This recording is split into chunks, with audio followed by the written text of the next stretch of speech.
Students, अभी तक हम लोगों ने समास के अंतर्गत अव्ययी भाव समास और तत्पुरुष समास के बारे में हमने अध्ययन किया था। तो अव्ययी भाव समास में मैंने बताया था जिस समास का पहला पद प्रधान हो या अव्यय हो उसे हम अव्ययी भाव समास कहते हैं। तत्पुरुष समास में मैंने बताया था कि जिस समास का उत्तर पद यानी दूसरा पद प्रधान होता है उसे हम तत्पुरुष समास कहते हैं। तत्पुरुष समास की सबसे बड़ी खासियत यह होती है कि इसमें विभक्ति का लोप होता है, यानी कारक चिन्हों का लोप हो जाता है समास बनाते समय। आज हम लोग जो तीसरा समास है जिसका नाम है द्वंद्व समास, इसका अध्ययन करेंगे।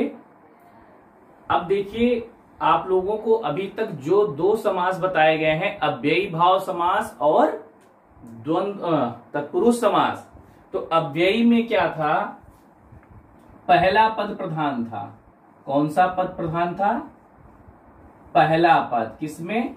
अव्ययी भाव समास में। अव्ययी भाव में पहला यानी पूर्व पद, आप इसे पूर्व पद कह सकते हैं, पूर्व पद या पहला पद।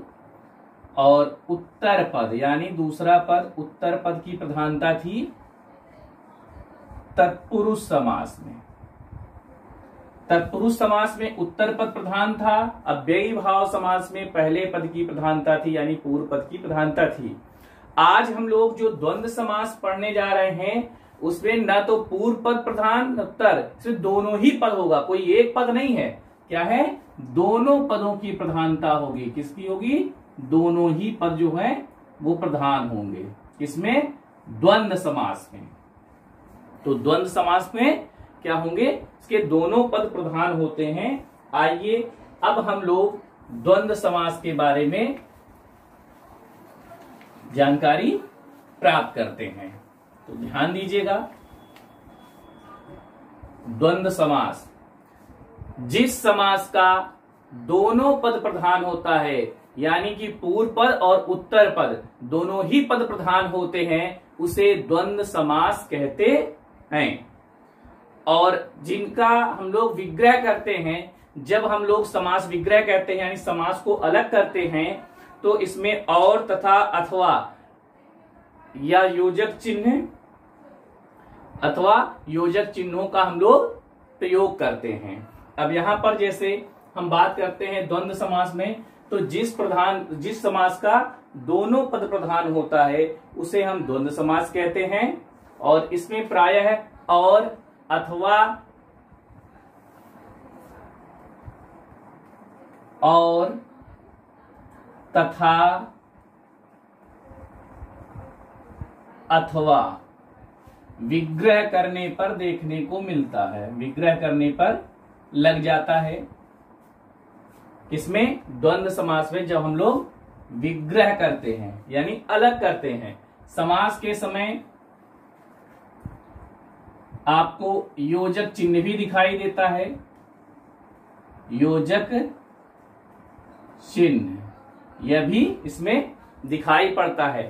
अब जरूरी नहीं सब में ही योजक चिन्ह हो, कुछ ऐसे भी होते हैं जहां पर योजक चिन्ह नहीं दिखाई देते हैं, यानी ज्यादातर जो संस्कृत के जो समास होंगे संस्कृत भाषा में, वहां पर आपको योजक चिन्ह आवश्यक नहीं है कि वो दिखे। लेकिन हिंदी में ज्यादातर जो होगा वहां पर आपको योजक चिन्ह दिखाई देंगे। ठीक है, आइए एक उदाहरण द्वारा समझते हैं। जैसे कहा गया रात दिन। अब ये रात दिन है, तो रात दिन जो है किसका उदाहरण है? द्वंद्व समास का। इसका अगर हम समास विग्रह करते हैं तो क्या लिखेंगे? रात और दिन, रात और दिन। माता पिता, माता पिता, तो यहां पर लिखेंगे माता और पिता। समस्त पद यानी समास है और ये क्या है, उसका विग्रह। विग्रह का मतलब उसको अलग करना, विस्तार रूप में जो लिखेंगे उसे हम विग्रह कहेंगे और जो संक्षिप्त रूप में लिखेंगे उसे हम समास कहेंगे, यानी कि समस्त पद कहते हैं। तो द्वंद्व समास में क्या है, जिस समास में दोनों पद प्रधान हो। ध्यान देना है, इसमें दोनों ही पद प्रधान हैं, यानी रात भी है और दिन भी है। अगर एक है, इसी एक की बात करते हैं, वह कंप्लीट नहीं होगा। तो दोनों ही पद प्रधान हो जिस समास में, उसे हम द्वंद्व समास। द्वंद्व का मतलब ही देखिए, दो लिखा है समझ लिए दो है, ठीक है। तो द्वंद्व समास, जिस समास के दोनों पद प्रधान होते हैं उसे हम द्वंद्व समास कहते हैं। और इसमें प्रायः आपको हिंदी के समास में योजक चिन्ह जहां पर जो लगा हुआ है वह देखने को मिलता है। और जब हम इसका विग्रह करते हैं, इसमें और, तथा, अथवा इत्यादि इसमें लगाते हैं, ठीक। अच्छा, एक चीज और देखिएगा, ध्यान दीजिए कि द्वंद्व समास में दोनों पद अलग अलग होने चाहिए। जैसे यहां माता है तो यहां पिता है, यहां रात है तो यहां दिन है। अगर यहां पर केवल दिन और दिन होता, से कहा गया दिन दिन, अगर यह दिन दिन है तो यह द्वंद्व समास नहीं होगा। द्वंद्व समास तब होगा जब दोनों विपरीत होंगे, अलग अलग होने चाहिए, दोनों एक जैसे नहीं होंगे। अगर दिन दिन है, रातों रात है, तो यह जो है द्वंद्व समास न होके अव्ययी भाव समास कहलाएगा। क्या कहलाएगा, अव्ययी भाव समास हो जाएगा। इस चीज को आपको विशेष रूप से ध्यान देने की जरूरत है। फिर से एक बार समझिए, द्वंद्व समास क्या है, जिस समास का दोनों पद प्रधान हो उसे हम द्वंद्व समास कहते हैं। जैसे रात दिन, विग्रह करेंगे तो रात और दिन। माता पिता, माता और पिता। प्यारे बच्चों, यह तो द्वंद्व समास हो गया। अब हम लोग अगला समास जो है, जिसे हम कर्मधारय समास कहते हैं, उसके बारे में जानकारी प्राप्त करते हैं। कर्मधारय समास। अब कर्मधारय समास की सबसे बड़ी विशेषता यह है कि इसमें आपको विशेषण और विशेष दिखाई देते हैं। क्या दिखाई देते हैं, विशेषण और विशेष। विशेषण और विशेष से होता है, ध्यान दीजिए, कर्मधारय समास में क्या है, पहला पद यानी पूर्व पद उत्तर पद की विशेषता बताता है। क्या बताता है, पूर्व पद उत्तर पद यानी दूसरे पद की विशेषता बताता है।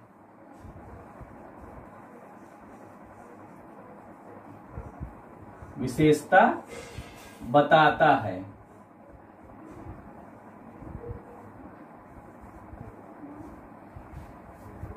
जिस समास में पहला पद विशेषण हो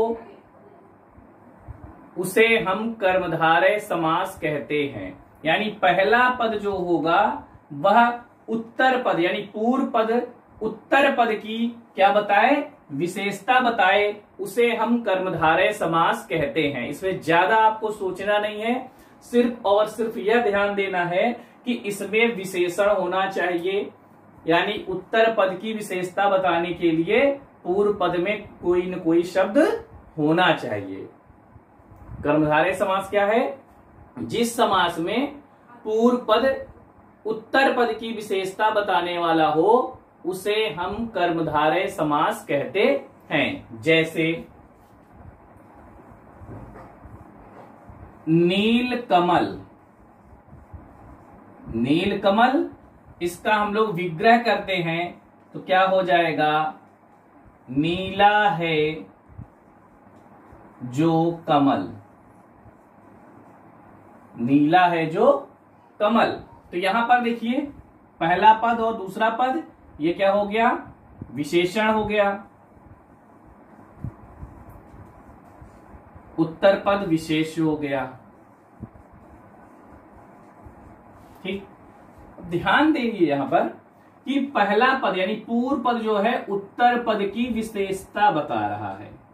क्या बता रहा है? विशेषता बता रहा है। क्या बता रहा है? नीला है जो कमल, कमल कैसा है? नीला है। यहां पे देखिए नील कमल का मतलब क्या हो गया? कमल कैसा है? नीला है। और नीला क्या है? इसकी विशेषता बता रहा है, इसलिए इसमें क्या होगा? कर्मधारय समास होगा। नील कमल, चरण कमल, चरण कमल। यहां पर तुलना हो रही है, तो जहां पर तुलना होगा कमल के समान चरण क्या हो जाएगा? कमल के समान चरण। ठीक है, यहां पर भी चरण कैसा है? कमल के समान है, तो चरण कमल यहां पर भी क्या होगा? आपका विशेषण और विशेष दिखाई देता है। इसी प्रकार से आप बता सकते हैं कि जितने भी विशेषण आएंगे तो विशेषण वाले जो होंगे उसमें किसमें आएंगे? कर्मधारय समास में।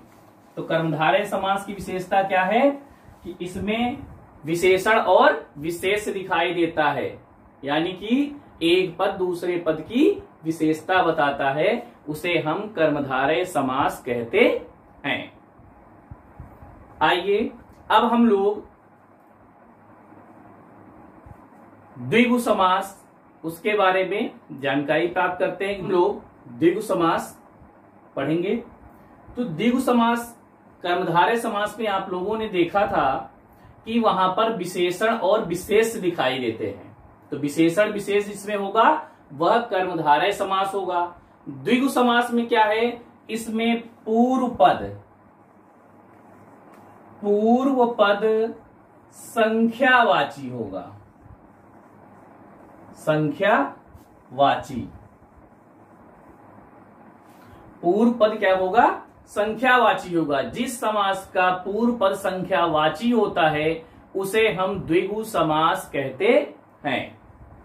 जिस समास का पूर्व पद क्या होना चाहिए? संख्यावाची होना चाहिए, कोई नंबर होना चाहिए, कोई संख्या होनी चाहिए, उसे हम द्विगु समास कहते हैं। जैसे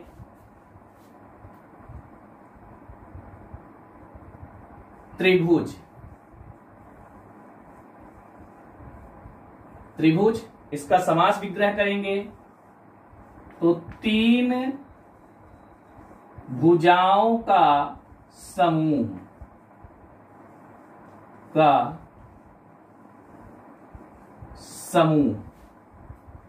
त्रिभुज तीन भुजाओं का समूह। चौराहा, चौराहा चार राहों का समूह। क्लियर? तो द्विगु समास क्या होता है? द्विगु समास है जिस समास का पूर्व पद संख्यावाची हो उसे हम द्विगु समास कहते हैं। जैसे त्रिभुज तीन भुजाओं का समूह, चौराहा चार राहों का समूह। इस प्रकार से हम लोग बोल सकते हैं पंचवटी पांच वटों का समूह। ठीक है, नवरात्रि नौ रात्रियों का समाहार। तो इस तरह से हम लोग द्विगु समास में इसकी पहचान क्या होगी? पूर्व पद संख्यावाची होता है। तो आप लोग से अगर पूछा जाए कि द्विगु समास किसे कहते हैं तो आपको बताना है कि जिस समास का पूर्व पद यानी पहला पद संख्यावाची हो उसे हम द्विगु समास कहते हैं। तो द्विगु समास की यही सबसे बड़ी पहचान होती है। आइए अब हम लोग छठा यानी कि बहुब्रीहि समास उसके बारे में जानकारी प्राप्त करते हैं। बहुब्रीहि समास, अच्छा, तो एक बार आप लोग फिर से थोड़ा ध्यान सुनिएगा कि अभी तक आप लोगों ने देखा कि अव्ययी भाव समास में पहले पद की प्रधानता थी, पूर्व पद की। तत्पुरुष समास में उत्तर पद यानी दूसरे पद की प्रधानता थी। द्वंद्व समास में दोनों पद प्रधान थे, यानी पूर्व पद और उत्तर पद, यानी पहला और दूसरा दोनों ही पद प्रधान थे। लेकिन अब यहां पर आप देखिए, जो हम लोग बहुब्रीहि समास पढ़ रहे हैं, तो बहुब्रीहि समास में क्या है, इसमें न तो पूर्व पद प्रधान होगा न उत्तर पद प्रधान होगा, इसमें कोई अन्य पद आता है, वो उसकी प्रधानता होती है। तो बहुब्रीहि समास क्या है कि जिस समास में पहला या दूसरा पद प्रधान न होकर बल्कि अन्य पद की प्रधानता हो, उसे हम बहुब्रीहि समास कहते हैं। जिस समास में पूर्व पद या उत्तर पद की प्रधानता ना होकर किसी अन्य पद की प्रधानता हो, यानी कि उसमें कोई एक अन्य आ जाता है, कोई अलग से नाम आ जाता है, उसकी प्रधानता हो, उसे हम बहुब्रीहि समास कहते हैं। एक उदाहरण द्वारा आप समझिएगा। जैसे कहा गया कि दशानन,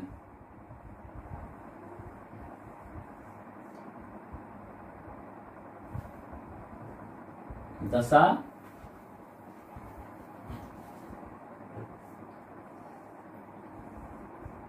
दशानन। अब इसका जब हम लोग विग्रह करेंगे तो क्या हो जाएगा, 10 है आनन जिसके, तो 10 आनन किसके हैं, अर्थात रावण। 10 है आनन जिसके अर्थात रावण। अब आप देखिएगा कि दशानन जो है, यहां पर इसकी प्रधानता दशानन हमने कहा, तो अब देखिए 10 है आनन जिसके, यहां पे 10 आनन में क्या हुआ, कोई अन्य पद आ रहा है, यानी दशानन किसी विशेष व्यक्ति के लिए प्रयुक्त हुआ है, इसे हम क्या कहेंगे, बहुब्रीहि समास कहेंगे। क्योंकि दशानन सिर्फ एक ही व्यक्ति है, दशानन सिर्फ एक व्यक्ति है, उसके अलावा और किसी को हम लोग दशानन नहीं कहते हैं। तो क्या है दशानन, जैसे 10 है आनन जिसके अर्थात रावण। या पीतांबर,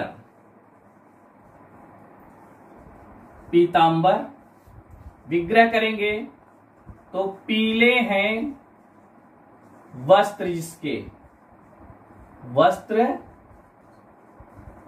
जिसके। तो आप लोगों ने देखा है कि पीले वस्त्र कौन पहनता है, यहां पर बात करें तो विशेष व्यक्ति, तो आप बोल सकते हैं श्री कृष्ण या भगवान विष्णु, उन्हें पीतांबर भी कहा जाता है। श्री कृष्ण या भगवान विष्णु की बात करते हैं, पीतांबर, पीले हैं वस्त्र जिसके अर्थात श्री कृष्ण। 10 है आनन जिसके अर्थात रावण।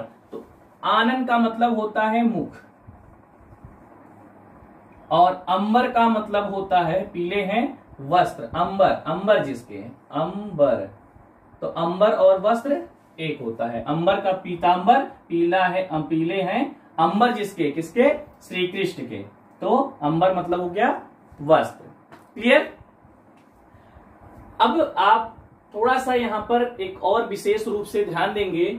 देखिए यहां पर क्या है, संख्या है और यहां पर विशेषण है, संख्या है और विशेषण है। तो संख्या शब्द आती किसमें है, द्विगु समास में, द्विगु समास। और विशेषण आता है कर्मधारय समास में, कर्मधारय समास में। ध्यान दीजिएगा, ये कुछ अपवाद भी हैं, आप लोग यहां पर ध्यान पूर्वक देखिएगा। तो दशानन यहां पर आपने देखा कि पहला पद संख्यावाची हो गया, यहां पर क्या है कि पहला पद संख्यावाची है, लेकिन आप लोग पहला पद संख्यावाची में द्विगु समास तभी कहेंगे जब उसमें कोई अन्य पद की प्रधानता ना हो, यानी किसी विशेष व्यक्ति के लिए यह प्रयुक्त ना हुआ हो, तब तो आपका यह द्विगु समास होगा, नहीं तो बहुब्रीहि समास ही होगा। ठीक उसी प्रकार से अगर विशेषण आता है तो कर्मधारय समास होगा, लेकिन अगर किसी विशेष व्यक्ति के लिए वह प्रयोग हुआ हो तो वहां पर बहुब्रीहि समास होगा। तो यहां पर आप लोगों ने समास और उसके 6 भेद हैं, उसके बारे में आप लोगों ने जानकारी प्राप्त की। 6 समास कौन से हैं? अव्ययी भाव समास, तत्पुरुष समास, द्वंद्व समास, कर्मधारय समास, द्विगु समास और बहुब्रीहि समास।